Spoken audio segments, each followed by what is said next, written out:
তামিম ইকবালকে ঘিরে বিসিবির এক পরিচালকের মন্তব্যে উত্তাল বাংলাদেশ ক্রিকেট। জাতীয় দলের সাবেক অধিনায়ককে ভারতীয় দালাল হিসেবে আখ্যা দেওয়ায় তীব্র প্রতিক্রিয়া জানিয়েছে ক্রিকেটাররা।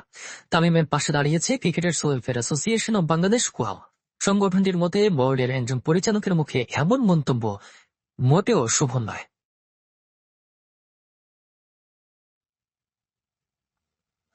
বাংলাদেশ ক্রিকেটে নতুন করে বিতর্কের আগুন। সাবেক অধিনায়ক তামিম ইকবালকে ঘিরে সামাজিক যোগাযোগ মাধ্যমে ছড়িয়ে পড়া একটি মন্তব্য ঘিরে তোলপাড় ক্রিকেট অঙ্গনে।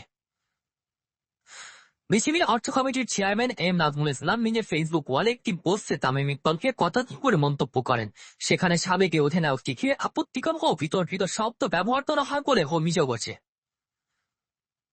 পরবর্তীতে অবশ্য ফেসবুক থেকে সেই পোস্টটি সরিয়ে নেন এম নাজমুল ইসলাম। তবে ততক্ষণে সেটি ছড়িয়ে পড়ে সামাজিক যোগাযোগ মাধ্যম জুড়ে, আর সেখান থেকেই শুরু হয় ক্রিকেটারদের প্রকাশ্য প্রতিবাদ। এই নিয়ে জাতীয় দলের ক্রিকেটাররাও সামাজিক যোগাযোগ মাধ্যমে নিজেদের প্রতিক্রিয়া জানান। তাসকিন আহমেদ ও সাইফুদ্দিন বাংলাদেশের ক্রিকেটের সবচেয়ে সফল ওপেনারের পাশে দাঁড়িয়েছে। ভবিষ্যতে কোনো মন্তব্য করার আগে আরো দায়িত্বশীল হওয়ার আহ্বানও জানিয়েছেন স্পিনার তাইজুল ইসলাম। আজ তামিমের সঙ্গে এমন আচরণ দেশের ক্রিকেটের জন্য অপমানজনক বলছেন মোমিনুল হক। এদিকে রুবেল হোসেন নিজের পোস্টে অভিযোগ তোলেন, তামিম ইকবালকে পরিকল্পিতভাবে দেশের জনগণের সামনে নেতিবাচক উপস্থাপন করা হয়েছে। এছাড়া প্রতিবাদে সামিল হয়েছেন মাহমুদুল্লাহর সহধর্মিণীও। ক্রিকেটারদের সংগঠন কোয়াপ এক বিবৃতি দিয়ে পাশে দাঁড়িয়েছেন তামিমের। সে সঙ্গে সংশ্লিষ্ট বোর্ড কর্মকর্তা প্রকাশ্যে ক্ষমা চাওয়া এবং তাকে জবাবদিহিতা আওতায় আনার দাবি জানানো হয়েছে। সেই বিতর্কের পেছনে রয়েছে আরো একটি বড় ইস্যু।